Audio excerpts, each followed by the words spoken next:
बिस्मिल्लाहिर्रहमानिर्रहीम अस्सलाम वालेकुम वेलकम तुहद बे एक लट सान यूट्यूब चैनल पे यत जन नाव कुक विथ अमरीन सान अजिच रेसिपी बादामी फिरनी रेसिपी स्टार्ट करने ब्रो अगर तुम चैनल पे नई चैनल कर सब्सक्राइब तो वीडियो वो एंडस ताम चलो करो रेसिपी स्टार्ट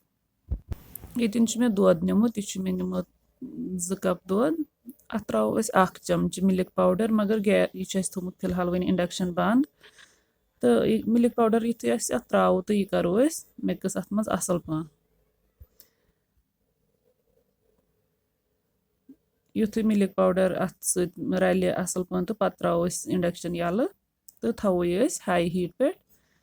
तो रोजो लगातार चलावान युताम अत ग्रेख यी यतन गई मे क्लिप डिलीट यथ युथ ग्रेख आये अतन करे मे अत खंडस 3 चमच ऐड बे त्राय अत मे स्लाइस कर बादाम तो सह क्लिप गई डिलीट तो वन दिमो अत बे खलन खलन कैंसस टाइमस यतन ग्रेकान असल अतन त्रो वन अत 2 चमच सूज सूज यूता कम निमो तूत लगे ज्यादा पाक तो तूत गस ज्यादा मज़ अत वो कंटिन्यू खलन खलन दिन तोताम यूताम यह थोड़ा मटि हिश फिरीन यतन त्रो वन अत बादाम पेस्ट वन पूर तैयार गमज कह यु बास नेसफ गई तैयार तो अत त्रो यह बादाम पेस्ट तो करो असल पा मिक्स बे त्रो यन अत बटर चमचा बस बटर त्रावान ये बह फिरीन बनावान बटर बह जरूरी त्रावान अम सत ज्यादा क्रीमी टेक्सचर तवान तो ज्यादा टेस्टी बनान अम सत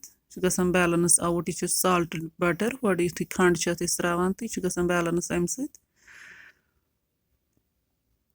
तो अम पे त्रो अत लास्टस पे इलायची पाउडर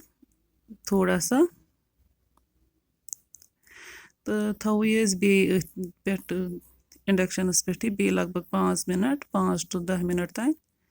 10 मिनट पत कोर यह चेक मे तो यह गमज रेडी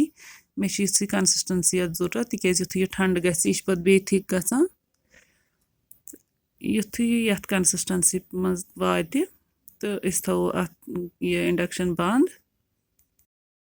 तो करो ये वो सर्व यह कोर मे पे गार्निश खश खश तो बे त्र मे बे बादाम स्लाइसेस तो अथ सान अजिच रेसिपी ये अंत तो अगर सान अजिच रेसिपी पसंद आमज वीडियो करो लाइक तो शेयर बे दीजो पन फीडबैक कमेंट सेक्शनस मज रेसिपी करो जरूर ट्राई अल्लाह हाफिज़।